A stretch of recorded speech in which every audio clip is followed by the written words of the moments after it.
बिस्मिल्लाहिर्रहमानिर्रहीम। Agricultural price policy in Pakistan आज का हमारा टॉपिक है। प्रीवियस लेक्चर में हमने देखा था कि एग्रीकल्चरल प्राइस पॉलिसी की इंपॉर्टेंस क्या है और एग्रीकल्चरल प्राइस पॉलिसी के ऑब्जेक्टिव्स क्या हैं पाकिस्तान के रेफरेंस से। आज हम देखेंगे कि पाकिस्तान में किस टाइप की एग्रीकल्चरल प्राइस पॉलिसी को ऑब्जर्व किया जा रहा है और उसके क्या फंक्शंस हैं और क्या प्रॉस एंड कॉन है। तो let we start today with this. एक मैनेजरियल और गवर्नेंस इश्यूज जो हैं एग्रीकल्चरल प्राइस पॉलिसीज के साथ, ये भी बड़े इंपॉर्टेंट होते हैं तो uplift agriculture sector. For example, timely, equitable, fair availability of seeds, fertilisers, pesticides etcetera. ये इन चीजों का होना बहुत जरूरी है, तभी एग्रीकल्चरल प्राइस पॉलिसी कामयाब रह सकती है। Secondly, lesser reliance on subsidies. हमें कम से कम जो सब्सिडीज हैं उनके ऊपर रिलाय करना चाहिए। Thirdly, enhancing managerial efficiency of agriculture sector to minimise cost. हमें ये चाहिए कि हम ऐसी मैनेजरियल एफिशिएंसी दिखाएं ताकि एग्रीकल्चर सेक्टर के ऊपर, प्रोडक्शन के ऊपर जो कॉस्ट ऑफ प्रोडक्शन आती है उसको कम से कम किया जा सके। Number 4, formal bank credit. हमें इस तरह के, जिस तरह के ज़राई तरक्याती बैंक है, इसी तरह और भी एग्रीकल्चर रिलेटिव बैंक्स बनाने चाहिए जो के इजी टर्म्स पे और इजी ऑफिशियल प्रोसीजर के थ्रू हमें लोन दे सके एग्रीकल्चर सेक्टर के लिए, ताकि हम अपनी एग्रीकल्चर सेक्टर को अपलिफ्ट कर सके। तो ये मैनेजरियल गवर्नेंस जो इश्यूज हैं इनको रिमूव करना चाहिए और इनको बेहतर करना चाहिए for the sake of agricultural price policy और द एग्रीकल्चर डेवलपमेंट। नेक्स्ट जो चीज है, determination of support prices for agriculture products. Support prices वो ऐसी प्राइसेस जब गवर्नमेंट इंटरफेयर करती है और गरीब किसानों की जो प्रोडक्ट्स हैं उनके अच्छे रेट्स दिलवाने के लिए वो खुद से मतलब पे कर देती है, उस सेक्टर को प्राइस के अंदर थोड़ा पे करती है और किसानों को अच्छी जो है ना वो प्राइसेस मिलती हैं। तो इनको एग्रीकल्चर सपोर्ट प्राइसेस कहते हैं, जब गवर्नमेंट इंटरफेयर करके जो है ना उसकी कोई मिनिमम प्राइस लगा देती है। इसके दो मेथड है। देर आर टू मेथड्स और विच आर कॉमन, और उसमें नंबर 1 है कॉस्ट ऑफ प्रोडक्शन मेथड और दूसरा है parity approach method. Cost of production method और पैरिटी अप्रोच मेथड। तो हम इनको वन बाय वन अभी देखते हैं। सबसे पहले हम देखते हैं कॉस्ट ऑफ प्रोडक्शन मेथड को, कि जो कॉस्ट ऑफ प्रोडक्शन मेथड है वो कैसा मेथड है। Now look at it, cost of production method. This approach guarantees fair return of certain crops to farmers' producers with maintaining balance between competing crops. ठीक है, ये अप्रोच ऐसी है जो आपको गारंटी फराहम करती है कि जो आपके किसान हैं या फार्मर्स हैं, कुछ मखसूस जो क्रॉप्स या फसलें वो उगा रहे होते हैं, प्रोड्यूसर जो होते हैं, उनको एक उनके दरमियान एक कंपीटिंग जो क्रॉप्स हैं वो क्रॉप्स और जो कंपीटिंग क्रॉप्स हैं उनके दरमियान एक बैलेंस क्रिएट किया जा सके कि सारी जो फसलें हैं उनको इक्वल इंपॉर्टेंस मिले। This method serves as a better option when objective is to provide productive incentives for particular crops and crop combination। जब कुछ मखसूस क्रॉप्स जैसे अपना कुछ सीड ऑयल्स वगैरह, इस तरह की जो क्रॉप्स हैं उनके लिए गवर्नमेंट सब्सिडीज वगैरह भी देती है। जैसे ये आप सनफ्लावर की बात करें, उसके लिए गवर्नमेंट सब्सिडी देती है। कुछ और मखसूस क्रॉप्स है, सब्सिडी दे के उनको प्रमोट करती है। ठीक है, तो ऐसी क्रॉप्स को जब भी प्रमोट करना होता है या कॉटन वगैरह को, तो उसके लिए ये जो मेथड है कॉस्ट ऑफ प्रोडक्शन मेथड, ये काफी इंपॉर्टेंट होता है। और कॉस्ट ऑफ प्रोडक्शन अप्रोच के बाद जो, अच्छा, कॉस्ट ऑफ प्रोडक्शन अप्रोच के मैं कुछ आपको इसके ड्रॉबैक्स, इसके बेनिफिट्स वगैरह वो भी बताता हूँ। ठीक है, आप देखें तो इसके डिसएडवांटेजेस क्या हैं कॉस्ट ऑफ प्रोडक्शन अप्रोच के। Number 1, problem of valuation of certain inputs whose market is not well developed। Valuation का एक मसला आ जाता है इसमें किसी कोई एक सर्टेन इनपुट जो उन्होंने लगाई होती है, पेस्टिसाइड्स, फर्टिलाइजर्स, जिसकी मार्केट जो इतनी ज्यादा डेवलप नहीं होती, और पता नहीं कौन सी मार्केट से कितनी महंगी इनपुट्स वो ला रहे होते हैं, जैसे कि लेबर है, या जैसे कोई मैनेजमेंट होती है, या उसके अलावा लैंड, जो जमीन का, किसी जमीन का रेंट ज्यादा होता है, किसी का कम होता है। तो ये सर्टेन आउटपुट्स जो होती है ना, ये उसके सामने आड़े आ जाती है, फिर एग्रीकल्चर प्राइस पॉलिसी वहां पे फ्लॉप होती है। दूसरा प्रॉब्लम इसका ये कि problem of using different technologies by farmers, मुख्तलिफ फार्मर्स मुख्तलिफ टेक्नोलॉजीज को इस्तेमाल करते हैं, ठीक है। कुछ ओल्डर और एक्सपेंसिव टेक्नोलॉजीज इस्तेमाल कर रहे होते हैं जिनसे उनको लॉसेस होते हैं, whereas those using new cheaper technologies, जो कि नई और सस्ती टेक्नोलॉजीज इस्तेमाल कर रहे होते हैं, उनको बेनिफिट हो जाता है। तीसरा इस अप्रोच का ये डिसएडवांटेज है कि large big landlords are most benefited due to economies of scale. जो बड़े लैंडलॉर्ड्स हैं उनको ज्यादा फायदा होता है, क्योंकि वो इकोनॉमी बड़े पैमाने पे प्रोडक्शन करते हैं और वो इकोनॉमीज ऑफ स्केल का बेनिफिट ले जाते हैं। तो ये इस अप्रोच के डिसएडवांटेजेस थे। अब दूसरी वाली अप्रोच में आपके साथ डिस्कस करने जा रहा हूं। दूसरी वाली जो अप्रोच जिसकी हमने बात की थी अभी, parity pricing approach. This approach focuses on correcting imbalance in terms of trade between agriculture and non-agriculture sectors.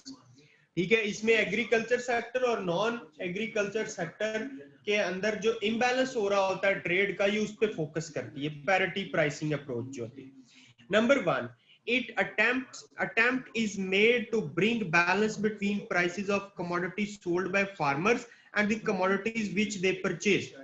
यानी कुछ तो फार्मर्स चीजें खरीदते हैं और कुछ बेचते हैं, तो दोनों की कीमतों में बैलेंस लाया जाता है। ऐसा नहीं है कि उनको इनपुट्स महंगी मिले और उनकी आउटपुट जो है वो सस्ती बिक रही हो। दूसरा इस मेथड में ये होता है, it calculated through comparative index of agriculture and non agriculture products for a selected year and a base year. Selected year और बेस ईयर को लेकर जो इनपुट्स हैं और जो आउटपुट्स हैं उनके इंडेक्स निकाले जाते हैं, यानी उनके प्राइस चेंज को निकाला जाता है, कैलकुलेट किया जाता है।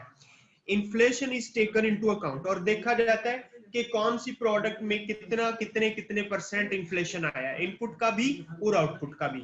फिर इस मेथड के जरिए work to save objective of long run equity between urban industrial and rural agriculture sector. यानी एग्रीकल्चर सेक्टर और इंडस्ट्रियल सेक्टर के दरमियान जो इक्विटी लॉन्ग टर्म के लिए लोगों ने अपना इक्विटी कैपिटल लगाया है, उसको देखा जाता है इसके अंदर। लेकिन इसके भी डेफिनेटली डिसएडवांटेजेस हैं, इसके जो ड्रॉबैक्स हैं वो फर्दर मैं आपको बताने जा रहा हूं। कुछ और कंसिडरेशंस की बात कर लेते हैं। ओपन मार्केट प्राइसेस होती है। ओपन मार्केट प्राइसेस का मतलब है कि प्राइस को डिसाइड करने के लिए डिमांड और सप्लाई फोर्सेस को छोड़ दिया जाता है। तो डिमांड और सप्लाई फोर्सेस जो है वो डिसाइड करती हैं कि प्राइस क्या होगी, गवर्नमेंट इंटरफेयर नहीं करती। दूसरी कंसिडरेशन होती है वर्ल्ड प्राइसेस, इंटरनेशनल प्राइसेस। तो आपकी जो प्रोडक्ट्स हैं उनको भी दुनिया की प्राइसेस, इंटरनेशनल प्राइसेस को देखते हुए डिसाइड किया जाता है कि वहां इंटरनेशनल मार्केट के अंदर क्या प्राइसेस है, मिनिमम या मैक्सिमम, वो वाली प्राइसेस हमें भी चार्ज करनी चाहिए ताकि यूनिफॉर्मिटी आ सके ट्रेड में। अब इश्यूज इन प्राइसिंग पॉलिसी जो 50s और 60s में देखे गए, ठीक है, उसमें इसका national commission of agriculture, NCA से कहते हैं, नेशनल कमीशन ऑफ एग्रीकल्चर, 1988 में इसने रिपोर्ट किया कि NCA identifies the main concern in agricultural price policies of 50s and 60। यानी 1950 और 1960 की दहाई में जो इन्होंने एनसीए ने इंडिकेट किया एग्रीकल्चरल प्राइस पॉलिसी में, to keep cost of food low, हमें जो फूड की खुराक की अशिया उनकी कॉस्ट को लो रखना है। To keep industrial raw material cheaper, जो इंडस्ट्रियल रॉ मटेरियल है जो कि एग्रीकल्चर प्रोवाइड करता है, ठीक है, वीट की सूरत में, राइस की सूरत में, कॉटन की सूरत में, उसको आपने क्या रखना है, सस्ता रखना है रॉ मटेरियल को। To keep urban wages low in industrial sector, और हमने इंडस्ट्रियल सेक्टर के अंदर जो वेज रेट है उसको कम रखना है ताकि लोग एग्रीकल्चरल वेजेस की तरफ या एग्रीकल्चर के अंदर जॉब्स ढूंढने में भी इंटरेस्टेड हो और वहां भी जाके काम करें। ठीक है, तो ये बात आपको जरा समझ आई कि एनसीए ने जो चीजें रिपोर्ट की थी 50s में और 60s में। Main feature of agricultural price policies जो 50-60 के थे उसके ये फीचर थे। नंबर वन में ये था कि fixing of low retail prices of food grain even below international parity prices, कि इंटरनेशनल मार्केट से भी जो फूड आइटम्स हैं उनको सस्ता रखा जाएगा। फूड ग्रेन्स आप समझते हैं, उसमें फूड ग्रेन्स में व्हीट है या फिर राइस है या उसमें पल्सेस हैं या बाकी भी चीजें आती हैं। Secondly, heavy exports duties on cotton in favour of local textile industry. जो हमारी लोकल टेक्सटाइल इंडस्ट्री है उसमें जो हम एक्सपोर्ट ड्यूटीज लगाते हैं उनको एक्सपोर्ट जो ड्यूटीज है in favour of local textile वो ज्यादा करेंगे। उसके अलावा number 3, ban on inter district and inter province movement which resulted in depressed prices in areas of surplus production. हम क्या करेंगे, जो इंटर डिस्ट्रिक्ट और इंटर प्रोविंस मूवमेंट होती है एग्रीकल्चरल प्रोडक्ट्स की, उसके ऊपर बैन किया जाएगा। ठीक है, in depressed prices in areas of surplus production. और जो सरप्लस प्रोडक्शन देते हैं, जो एरिया सरप्लस प्रोडक्शन देते हैं, सरप्लस प्रोडक्शन समझते हैं कि जिन एरियाज में उनकी जरूरत से ज्यादा प्रोडक्शन मतलब होती है वहां से तो ट्रांसपोर्ट करें, अदरवाइज जो है ना उसको बैन कर दिया जाए, वो इंटर प्रोविंस और इंटर डिस्ट्रिक्ट ट्रेवल ना करें इनपुट्स आउटपुट्स जो है एग्रीकल्चर सेक्टर की। नंबर 4 पे over valued exchange rate. Over valued exchange rate का क्या मतलब है, रुपी के बदले में बाकी जो करेंसीज है उनकी वैल्यू, ये एक्सचेंज रेट होता है। तो ओवर वैल्यूड जो एक्सचेंज रेट होता है in terms of rupee cost losses to agriculture sector, यानी जब डॉलर महंगा होगा या बिरोनी करेंसी महंगी होगी तो उसका लॉस होता है एग्रीकल्चर सेक्टर को। और एग्री एक्सपोर्ट्स प्रोसीड जो है ये 1950s और 60 में क्या थी, कन्वर्टेड एट ओवर वैल्यूड रुपी। ठीक है, उसमें रुपी की वैल्यू ज्यादा तय की गई थी, विच रिड्यूस्ड एग्रीकल्चर सेक्टर अर्निंग। उससे क्या होता है कि एग्रीकल्चर सेक्टर की अर्निंग कम। तो ये 4 फीचर्स हैं 50s और 60s की जो एग्रीकल्चरल प्राइस पॉलिसी है। ठीक है, जिसमें एग्रीकल्चर सेक्टर आपका बहुत ग्रोथ में भी था, लेकिन इसके अंदर ये फीचर्स रखे गए थे। सही होगी बात।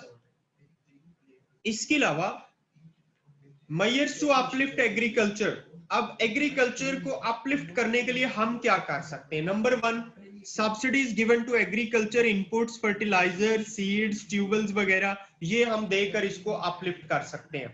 ट्यूबवेल्स लगाने में, खादें देने में यानी फर्टिलाइजर जिनको कहते हैं, या उसके अलावा दीगर जो सीड्स वगैरह या इनपुट्स होती हैं उनको सब्सिडीज देके। इन 1981 एग्रीकल्चर प्राइसेस कमीशन यानी APC, agricultural prices commission was established. 81 में एक एग्रीकल्चरल प्राइसेस का कमीशन बनाया गया जो ये डिसाइड करेगा कि कौन सी प्रोडक्ट की क्या प्राइस होगी। नंबर 3, हमें क्या करना चाहिए और मतलब किस तरह हम एग्रीकल्चर सेक्टर को अपलिफ्ट कर सकते हैं। नंबर 3 पे मिनिमम सपोर्ट प्राइस प्रोग्राम जो है वो इनिशिएट होना चाहिए to save farmers from market stocks and exchange investment and reduce risk. उनके रिस्क को कम करने के लिए सपोर्ट प्राइसेस मतलब रखनी चाहिए। सपोर्ट प्राइस का मतलब होता है कि कोई मिनिमम प्राइस रख देना कि इससे कम प्राइस इस प्रोडक्ट की नहीं होगी।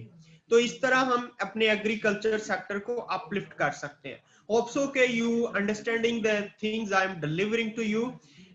इवन अगर आपको कोई प्रॉब्लम है तो आप अपने माइक ओपन करके मुझसे क्वेश्चन कर सकते हैं। इसके अलावा स्ट्रक्चरल एडजस्टमेंट प्रोग्राम्स हैं जिसे सैप कहते हैं by IMF and world bank in 1988। लेकिन 88 में आईएमएफ इंटरनेशनल मॉनेटरी फंड और वर्ल्ड बैंक ने कुछ सैंक्शंस हमारे ऊपर लगा दी, या कुछ उसने हमें कहा। उसने नंबर 1 पे कहा जी एलिमिनेट फर्टिलाइजर सब्सिडी, कि जो आप अपने एग्रीकल्चर सेक्टर में खाद जो है फर्टिलाइजर उस पे सब्सिडीज देते हैं उसको खत्म कर दें। ये हमें वर्ल्ड बैंक और आईएमएफ ने कहा। फिर उसके बाद रिड्यूस व्हीट सब्सिडीज, कहते जी आप जो गंदम के ऊपर सब्सिडी देते हैं इसको सस्ता प्रोड्यूस करने के लिए वो खत्म कर दें। फिर तीसरे नंबर पे उन्होंने कहा अबंडन एडिबल ऑयल सब्सिडीज। जो एडिबल ऑयल है जो आप एक्सपोर्ट भी करते हैं, यानी ये जो खाने का तेल होता है, तो आप इस पे सब्सिडीज को ज्यादा कर दें। Number 4, many other subsidies limited gradually, और बहुत सारी और दूसरी जो सब्सिडीज आप एग्रीकल्चर सेक्टर को देते हैं उसको जो है ना आप आस्ता आस्ता खत्म कर दें और एलिमिनेट